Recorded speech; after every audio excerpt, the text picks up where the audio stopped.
lluitar contra allò que destruís la nostra terra, no?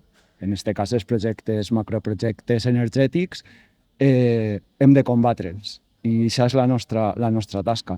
Però alhora també intentem proposar, no? En aquest cas, comunitats energètiques, fomentar l'autoconsum. Treballem en la gent dels vaixells de rescat, els que van per la Mediterrània i que quan venen a Borriana, que és un port solidari, ens encarreguem de cuidar-los. És una cosa xicoteta, però que arriba a molta gent i sí que en això donem visibilitat a un problema que a lo millor no se veu molt i des d'on puguem arribar nosaltres, donar visibilitat és començar a solucionar-ho.